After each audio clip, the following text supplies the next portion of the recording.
राम राम।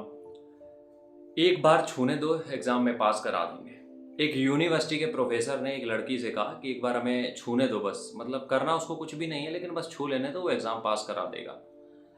आदमी की हवस का लेवल इस लेवल पे गिर चुका है कि वो कुछ भी चीज़ें करने के लिए तैयार है। और ये कोई नया है नहीं कि हम सुन रहे हैं कि कोई टीचर कोई स्टूडेंट के साथ ही कर रहा है। ये तो चीज़ें सामने आती हैं, कुछ तो पता चल जाता है। पता नहीं हजारों केस ऐसे होंगे जिसमें लड़कियां बताती ही नहीं है कि उनके साथ क्या हुआ है, क्योंकि उनको पता है उनका जो एजुकेशनल करियर है या फिर जो भी उनका मतलब पढ़ाई से रिलेटेड जो चीज़ें आगे बढ़नी है, अगर वो उन्होंने बता दिया सारी चीज़ें तो शायद उसमें दिक्कत आ जाए, इसलिए वो बताती नहीं है। और ये तुम्हें क्या लगता है सिर्फ इसी में हो रहा है? ये हर एक सेक्टर में होता है, हर एक सेक्टर में। आप प्राइवेट सेक्टर में चले जाओ, ऑफिसेज में हर जगह ये हो रहा है। जो बड़ी पोस्ट पे बैठा है वो नीचे वाले का शोषण कर रहा है। शारीरिक शोषण की बात हो रही है यहाँ पे, ठीक है। उसके बाद अगर हम बात करें गवर्नमेंट सेक्टर की, तो बहुत सारे ऐसे केस पहले भी आ चुके हैं कि दरोगा साहब ने कांस्टेबल के साथ, समझ रहे हो ना। अभी कानपुर का ही एक केस है, उन्नाव का। वो सीओ साहब थे, एसओ साहब थे, जो भी थे, होटल में मिले थे एक पुलिस कांस्टेबल के साथ। तो मेरे कहने का मतलब ये है कि हर एक सेक्टर में इस तरीके की चीज़ें हो रही हैं, हर एक सेक्टर में हो रहा है शोषण।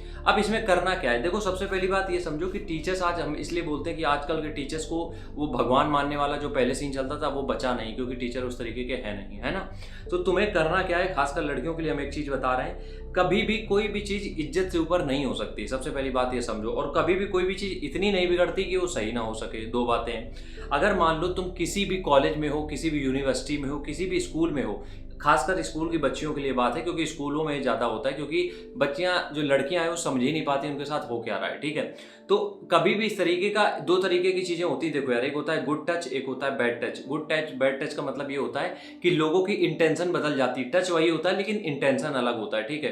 कभी भी कोई तुम्हें अगर छू रहा है तो वो किस इंटेंशन के साथ छू रहा है ये तुम्हें पता चल जाता है। तो अगर तुम्हें एक बार भी ये फील हो जाए कि हमें गलत तरीके से टच करने की कोशिश कर रहा है, या फिर किसी भी गलत तरीके से हमें देख भी रहा है, उसके ऊपर एग्जैक्ट उसी समय पे उंगली उठानी पड़ेगी तुम्हें। क्योंकि होता क्या है कि एक बार तुम लोग टॉलरेट कर लेते हो, एक बार वो चीज़ें चलो ठीक है लेट गो कर देते हो, जाने दो क्या करना है, वही चीज़ें तुम्हारे पास रिपीट होकर दोबारा चली आती हैं। वही आदमी दोबारा से वही चीज़ें करेगा और फिर तकलीफ ज़्यादा बढ़ जाएगी। तो इसलिए बहुत अच्छे से ये चीज़ समझ लेना कि अगर तुम्हें जरा सा भी लगे कि यार ये सही तरीके से देख नहीं रहा है या इसने बहुत गलत तरीके से हमें छुआ है, तुरंत उंगली उठाओ। किसी के बाप में दम नहीं है कि कोई तुम्हें किस तरीके से कुछ गलत साबित कर सके इस केस में। लेकिन गलत किसी के ऊपर आरोप मत लगाना, ये भी मत करना, ठीक है। दूसरी चीज, खासकर हम उनकी बात कर रहे हैं जो सेक्टर्स में, गवर्नमेंट सेक्टर्स में हैं, उनके साथ जो चीजें हो रही हैं, जो बड़ी पोस्ट में, वो छोटी पोस्ट वालों का जो शारीरिक शोषण करते हैं।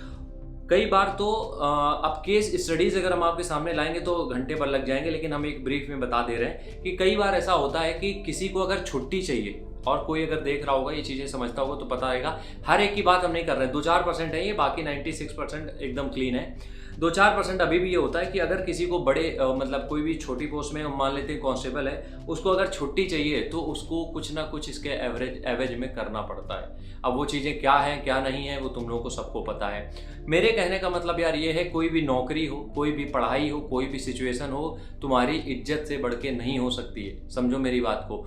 ये हम मानते हैं कि बॉलीवुड में भी ऐसा होता है कि इसकी वजह से कई जो वो हैं एक्ट्रेस हैं, उनका करियर चौपट हो चुका है, क्योंकि उन्होंने ये जो कास्टिंग काउच वाली चीज़ें थी वो एक्सेप्ट नहीं करी, ठीक है, डायरेक्टर के साथ जो भी होता है। तो इस वजह से हम तुमसे बस इतना कहना चाहते हैं कि आज नहीं तो कल नौकरी मिल जाएगी, और बहुत बेहतरीन लोग भी पड़े हैं जिनके अंडर में तुम जॉब भी करोगे। लेकिन अगर आज तुम इस सिचुएशन में हो जहाँ पे तुम्हें लग रहा है कि डेली बेसिस पे तुम्हारे साथ चीज़ें गलत हो रही हैं, तुम्हारा वर्क स्पेस ही गंदा है, जहाँ पे तुम काम कर रहे हो वही गंदगी है, तो उस जगह को तुम्हें छोड़ना पड़ेगा या फिर उसके खिलाफ आवाज़ उठानी पड़ेगी। और उसमें कुछ नहीं होता है, बस थोड़ा सा गट चाहिए, सब साथ दे देंगे। लेकिन तुम सही हो ना तभी, ये नहीं कि ज़बरदस्ती किसी को भी बदनाम करे चलाए हो, ठीक है।